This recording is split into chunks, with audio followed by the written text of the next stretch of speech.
Mana nih Gary? Pasti telat lagi dia. Maaf, telat. Dari mana dia? Abis naik motor, buru-buru. Terus ini? Ini sarung tangan supaya nggak kena virus-virus dari luar. Dia emang nggak guna, Ger. Yang guna pakai hand sanitizer dari Atik. Oh gitu, pakein dong. Begini. Lepas dulu. Oh, ini di mana nih? Belinya ada di e-commerce, Tokopedia, Lazada, Blibli, dan Shopee. Oh, Selain ini, Ger, ada juga disinfektan yang bisa dipakai buat bersihin barang-barang kita. oh pernah lihat nih yang logonya ICC? Oh iya, ICC juga bikin hand sanitizer bareng Atik. Dia ada 3 desain. Jadi kalau 3 desain bisa beli bundle harga 40.000, satuan cuman 15.000. Nih bisa di sini linknya ya. Atik bersih dimulai dari sini. Yaudah ya, Ger, mulai. Ayo kita sapa sahabat ICC dulu. Yuk, yuk, yuk. 1, 2, 3. Selamat pagi, selamat pagi, selamat pagi, selamat pagi. Untuk sahabat Prikisli Aso. Hari ini kita mau ngobrol dengan siapa nih? Hari ini kita ngobrol dengan Mbak Aya Nabila, perwakilan dari Imogen yang menangani Konami, khususnya Yu-Gi-Oh di Indonesia Comic Con. Oke, kalau gitu kita langsung sapa aja dengan Mbak Ayanya. Halo. Sebelum nonton, klik dulu tombol subscribe ya. Biar nggak ketinggalan update seru, klik juga tombol loncengnya. Jangan lupa like, comment, and share. Selamat menonton! Draw your last pathetic card so I can end this, Yugi. My grandpa's deck has no pathetic cards, Kaiba. But it does contain the unstoppable Exodia. Ah! Impossible! Hari ini kita ngobrol sama Mbak Aya Nabila, biasa dipanggilnya Mbak Aya. Halo. Iya.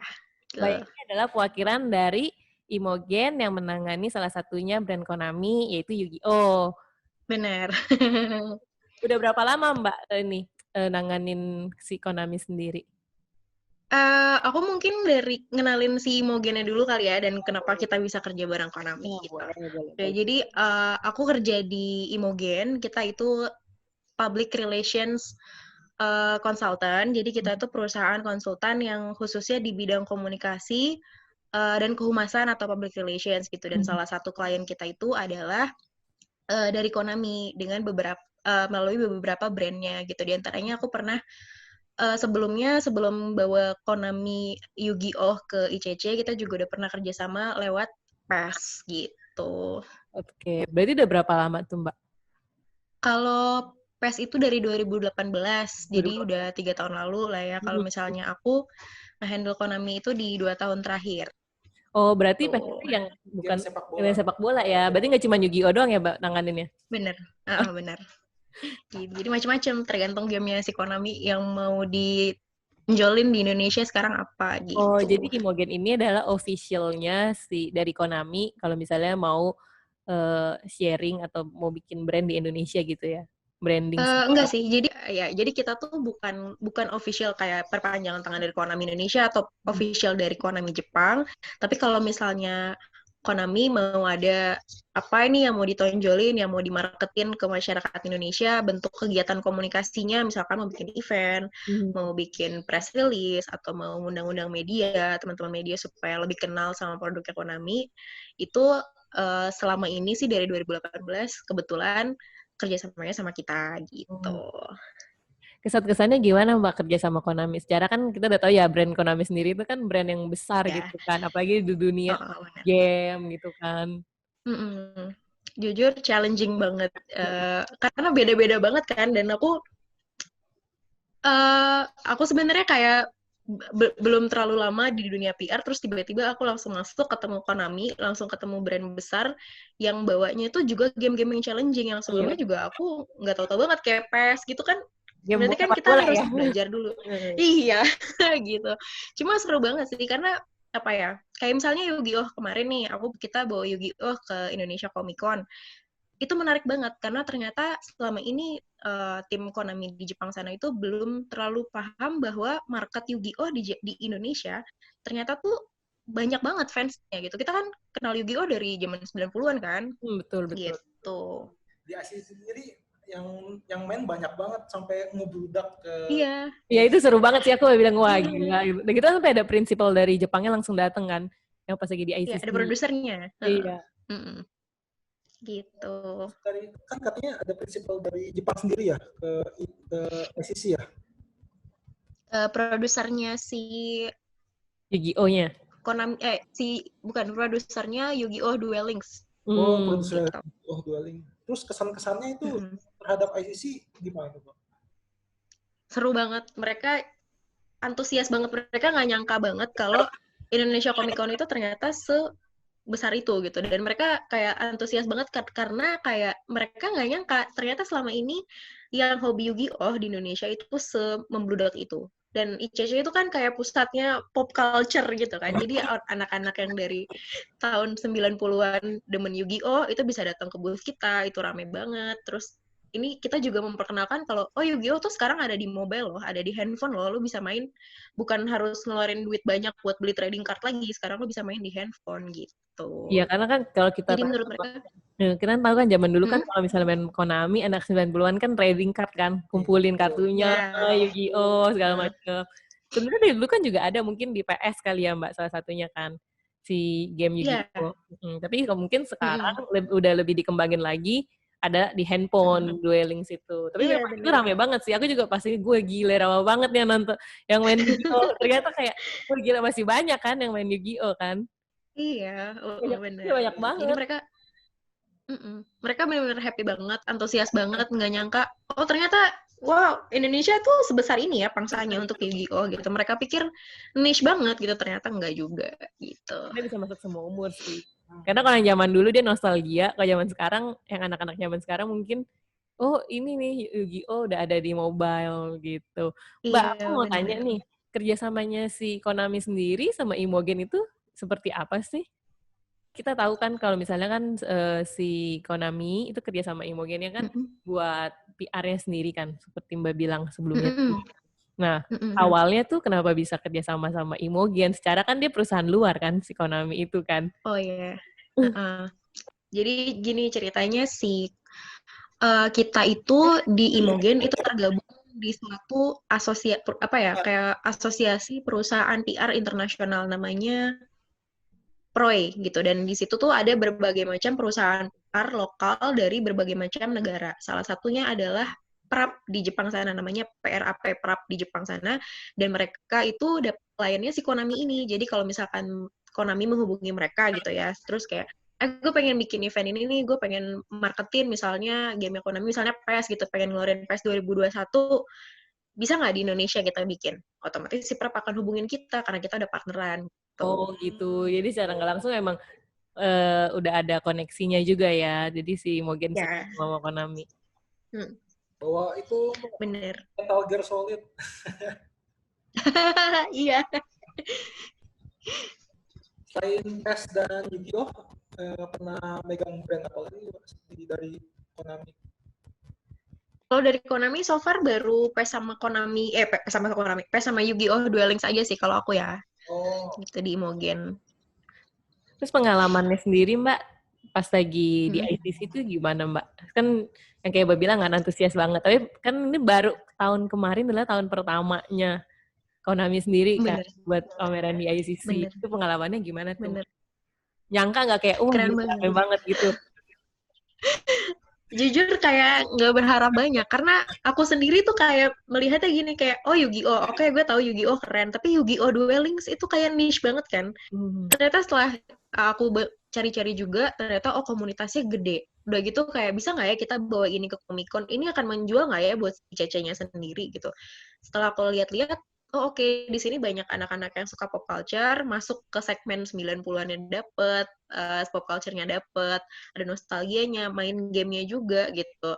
All the geeky things kayak udah fall apart dan cocok aja gitu. Terus habis itu, ya udah, terus kemarin itu dari tim Konami-nya sempat kayak gini, bisa nggak kita bikin kayak SDCC, kayak di San Diego, pengennya standarnya segitu. Akhirnya kayak dari mereka ngasih desain, wah ini bisa nggak ya kalau gue masukin ini di ICC dengan desain booth yang kayak gini, yang apa ya, wah grand gitu, kayak ada lampu-lampunya pas segala macam. Ternyata bisa, ternyata tim dari ICC helpful banget, thank you banget buat teman-teman di ICC. Benar-benar helpful, bisa bantu kita untuk iya, bisa make our dreams come true, bikin Yu-Gi-Oh sebesar itu di Indonesia Comic Con 2019. Asik. Tapi kalau dari Imogennya sendiri, Mbak, kesan buat ICC apa?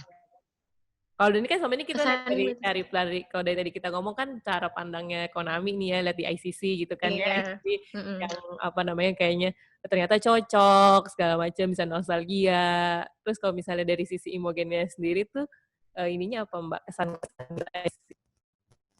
Dari aku sendiri sih, ini pertama kali aku ikut event se-ICC gitu. Itu gede banget. Selama ini belum pernah ikut event pop culture lainnya dong, yang baru ICC tahun belum, baru ICC aja. Tuh, seru banget sih, seru banget. Dan apa ya, oh ini ada pesannya, bisa nggak besok gue dapet stage yang gede. berarti ini apa namanya, telat daftar ini ya, telat daftar.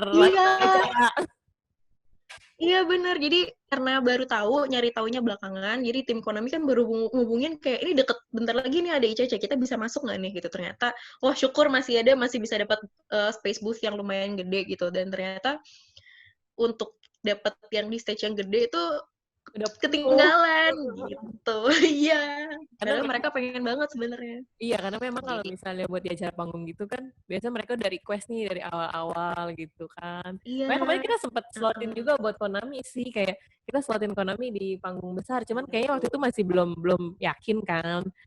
Iya. Jadi jamnya nggak cocok. Iya, jamnya kayak kesorean. Kalau nggak salah kalau siang nggak bisa, kalau nggak salah ada dari prinsipalnya yang produser Konami, yang Yu-Gi-Oh-nya nggak bisa ya, Mbak? Iya benar, karena mereka baru sampai. Nah itu tuh challenging juga, karena kan aku mau mengiyakan jam, mungkin aku nggak tahu ya kalau brand-brand lain udah ada settle gitu jadwal rundown-nya seperti apa. Nah kalau kita kan kita bawa ada produsernya dari Jepang sana, terus ada pemainnya, ada si Denis Adiswara kemarin, banyak banget tuh jadwal yang mesti disama-samain gitu. Jadi akhirnya aku kayak, gimana nih biar cepet tektokannya. Kayak kalau nggak dapet stage itu tuh soalnya sayang banget. Iya gitu. Emang, tapi untung aja ya di booth-nya Konami sendiri kan ada ini kan small stage gitu kan yang bisa dipakai. Akhirnya manfaatin itu, kita bikin small stage. Berarti tapi rencana kedepannya Konami bakal ikut lagi dong ya, Mbak ya? Hopefully. mereka tuh dari tahun lalu bilang kayak, oh nih next year ICC kita bakal ikut lagi deh. Sampai dia tuh awal-awal tahun kemarin sebelum ada corona ini ya, mereka tuh minta kayak heads up nih, abis ini acara pop culture ada apa lagi, kita pengen ikut ICC, jangan lupa didaftarin, ini jangan lupa, udah kayak gitu-gitu. Terus tiba-tiba ada corona ini. Ya gimana tuh Mbak, semenjak ada corona pasti kan jadwal pada ini semua kan, pada berubah semua kan, sekarang nggak langsung. Iya, pada mundur, pada cancel, kita berubah kayak, ayo deh kita bikin virtual event aja. Kalau aku di Imogen sendiri kita banyak berubah, jadi kita bikin event-event press con, itu kita semua serba virtual via Zoom kayak gini. Kalau untuk ya si Yu-Gi-Oh gimana tuh Mbak virtualnya? Tetap ada acara virtual? Kalau Yu-Gi-Oh tahun ini itu mau ada grand turnamen. Jadi kan dia ada turnamen tahunan. Nih. ada turnamen tahunan yang gede itu namanya KCGT, KC Grand Tournament. Nah, itu dia mau streaming nih di Indonesia nanti tanggal 29 Agustus rencananya kita bakal live. Gitu. Wih, itu cara daftarnya gimana Mbak yang game-game itu? Udah berlangsung sih sebenarnya buat turnamennya. Baru mau ikut ya? Iya. Saya noob banget. Jadi acaranya bakal diadain streaming. Tapi nanti ini memang harus bikin acara-acara virtual online gini sih kalau di masa-masa kayak gini kan. Iya, benar. Gitu. Jadi kita banyak berubah. Cuma ya kita berdoa aja semoga coronanya, makanya kita juga harus semua mematuhi protokol kesehatan biar coronanya cepat kelar. Cece ada lagi. Iya. Biar orang Jepang bisa datang. Iya. Cece ini kan kita geser waktunya Mbak ke tanggal 30 sampai Januari. Oke. Gitu. Semoga lancar dan sukses lah ya. Ini Mbak dicatat di kalender biar nggak lupa acara ICC. Siap. Lagi. Mbak, aku mau tanya nih Mbak, kalau selama sepanjang kerja di Konami ataupun di luar itu, salah di Konami, di Imogen. Aku mau nanya Mbak, heroes without dekatnya Mbak Aya itu siapa Mbak?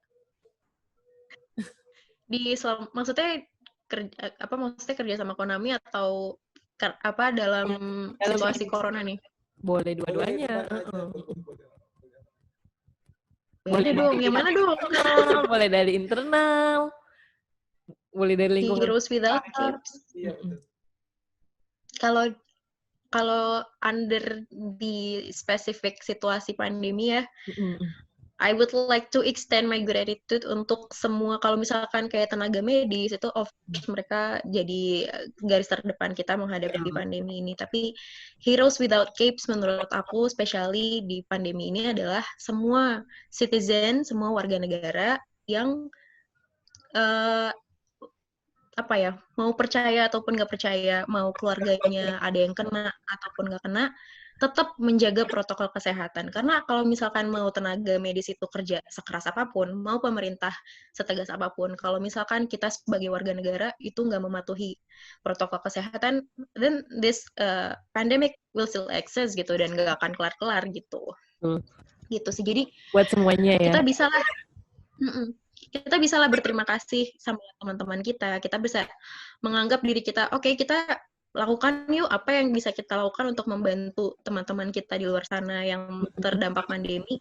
Mudah itu caranya. Ya udah, kita patuhi protokol kesehatan aja gitu. So we all are heroes without capes, right? Kaum merubahan juga, kaum merubahan.